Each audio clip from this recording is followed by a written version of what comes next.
লাগিছে যে আমাৰ বিটিআৰ চৰকাৰখন অহাৰ পিছৰে পৰাই আমাৰ যি UPPL BJP দলৰ নেতৃত্বত যি চৰকাৰ গঠন হৈছে, প্ৰমোদ বড়ো ছাৰৰ নেতৃত্বত যি চৰকাৰ চলি আছে, এই চৰকাৰখনে সদায় চিন্তা কৰিছে যে আমাৰ ৩৫ লক্ষ যি জনসাধাৰণ আছে তেখেতসকলক আমি কি ধৰণে সেৱা আগবঢ়াব পাৰিম আৰু তাৰ লগতে তেখেতসকলৰ গোটেইকেইজনৰ যাতে ভৱিষ্যতটো আমি সুনিশ্চিত কৰিব পাৰোঁ। আৰু সেইকাৰণে আমাৰ চৰকাৰ অহাৰ পিছত ৩০খনতকৈও বেছি নিজববীয়াকৈ ফ্লেগশ্বিপ স্কিম আঁচনিবিলাক আমি ইন্ট্ৰডিউচ কৰিছোঁ আৰু সেইটোৰ জৰিয়তে বিভিন্ন টাৰ্গেট গ্ৰুপসকলক, বিভিন্ন আমাৰ ক'ব লাগিব বিভিন্ন গ্ৰুপবিলাকক, বিভিন্ন আমাৰ শ্ৰেণীৰ মানুহক আমি তেখেতসকলক ছাৰ্ভিচ দিবলৈ যত্ন কৰি আছোঁ, প্ৰয়াস কৰি আছোঁ, যাৰ জৰিয়তে তেখেতসকলে যাতে স্বাৱলম্বী হ'ব পাৰে, যাৰ জৰিয়তে তেখেতসকলৰ যাতে ইনকামটো, উপাৰ্জনটো যাতে বাঢ়িব পাৰে আৰু সেই হিচাপে যিটো আৰ্থিক অনাটন আছে বা অভাৱ আছে সেই অৱস্থাৰ পৰা যাতে ওলাই আহিব পাৰে। তো আমি জানো যে এতিয়া বহুত ডাঙৰ চেলেঞ্জ হ'ল যে ইয়াত আমাৰ মাজত নিবনুৱা ল'ৰা ছোৱালীবিলাক ঢেৰ আছে, আনএমপ্লয়ড ইউথসকল ঢেৰ আছে। তো তেখেতসকলক সংস্থাপন আমি কি ধৰণে দিব পাৰিম, তেখেতসকলৰ কাৰণে যিটো এটা ভাল ফিউচাৰ যে বনাই দিব লাগে, আমি কি তেনেকুৱা ধৰণৰ যত্ন কৰিলে, ইনিচিয়েটিভ ল'লে তেখেতসকলক আমি সহায় কৰিব পাৰিম। তো এই ক্ষেত্ৰত সঁচাকৈ যিবিলাক কোৱালিটি এডুকেশ্যন পাৰ্চি কৰি আছে, ভালকৈ পঢ়া শুনা কৰি আছে, তেখেতসকলেতো এদিন নহ'লে এদিন জব পাব, চাকৰি পাব, হয়তো চৰকাৰী চাকৰি হওক, প্ৰাইভেট ছেক্টৰতে হওক তেখেতসকলে পাব। কিন্তু যিবিলাকে আনএমপ্লয়ড হৈ থাকিব, যিবিলাকে জব নাপায় বা যিবিলাকে পঢ়া শুনা এতিয়া এৰি দিছে বিভিন্ন কাৰণত, হয়তো টকা পইচা নাই বা ঘৰৰ পৰিয়ালৰ অৱস্থা বেয়া, তো বিভিন্ন কাৰণত তেখেতসকলে ষ্টাডিটো পাৰ্চি কৰিব নোৱাৰিলে, তো তেখেতসকলৰ ভৱিষ্যতটো কি হ'ব।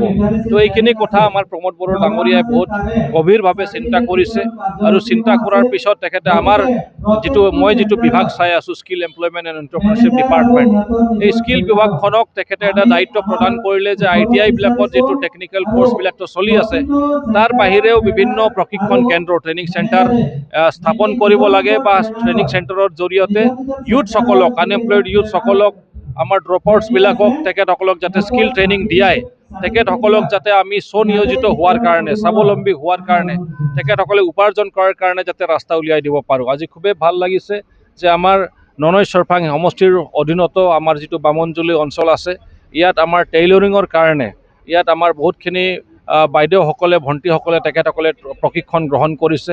ইয়াত আমাৰ লেবাৰ ডিপাৰ্টমেণ্ট ফালৰ পৰাও কিন্তু ফ্ৰী কম্পিউটাৰ লিটাৰেচি ট্ৰেইনিং কোৰ্চো প্ৰভাইড কৰা হৈছে। ঠিক এনেকুৱাই আমাৰ গোটেই বিটিআৰতে 5খন জিলাতেই বিভিন্ন ট্ৰেইনিং চেণ্টাৰৰ জৰিয়তে কোনোবা প্লাম্বাৰ, কোনোবা এছিষ্টেণ্ট ইলেক্ট্ৰিচিয়ান, কোনোবা টু হুইলাৰ মানে মটৰ মেকানিক্স, আমাৰ বিভিন্ন ধৰণৰ বিউটিচিয়ান, তো তেনেকুৱা কোৰ্চবিলাক কৰি আছে। যিবিলাক কোৰ্চ মানে ডিমাণ্ডত আছে সেইটো কৰি তেখেতসকলে ইমিডিয়েটলি উপাৰ্জন কৰাৰ ৰাস্তা ওলাব। কিন্তু চবতকৈ ভাল কথাটো হৈছে যে আমি ট্ৰেইনিং দিয়াৰ পিছত অকল চাৰ্টিফিকেট দিয়া নাই, আমাৰ যিটো চিট ডিপাৰ্টমেণ্ট বা আমাৰ যিটো চিট মিছন আকাৰত আমি কাম কৰি আছোঁ, আমাৰ বিভাগৰ পৰা আমি ট্ৰেইনিং দিয়াৰ পিছত চাৰ্টিফিকেটো দি আছোঁ, NSDC চাৰ্টিফিকেট, কিন্তু তাৰ বাহিৰেও আমি সামগ্ৰীখিনিও দি আছোঁ, যাতে লগে লগে তেখেতসকলে সেইটোৰ জৰিয়তে উপাৰ্জন কৰিবলৈ আৰম্ভ কৰে। তো সেইটো এটা ভাল কাম হৈছে আৰু এইটো আইডিয়াটো আমাক প্ৰমোদ বড়ো ডাঙৰীয়া ছাৰে দিছে বা তেখেতে আমাক সহায় কৰিছে আৰু তেখেতক আমি বিশেষ ধন্যবাদ জ্ঞাপন কৰিব লাগিব। তেখেতৰ টাৰ্গেট যে আমি লাহে লাহেকৈ গোটেই নিবনুৱা সমস্যাখিনি, আনএমপ্লয়মেণ্ট সমস্যাখিনি সমাধান কৰিব লাগিব। ধন্যবাদ। স্পৰ্টছৰ ক্ষেত্ৰত আমাৰ বিটিআৰত ঢেৰ পটেঞ্চিয়েল আছে, বহুত তেনেকুৱা ধৰণৰ দক্ষতা থকা, স্কিল থকা আমাৰ টেলেণ্টেড মানে স্পৰ্টছ পাৰ্চনবিলাক আছে, কিন্তু তেখেতসকলে প্লেটফৰ্মটো পোৱা নাছিল, প্লেটফৰ্মৰ এটা অভাৱ আছিল।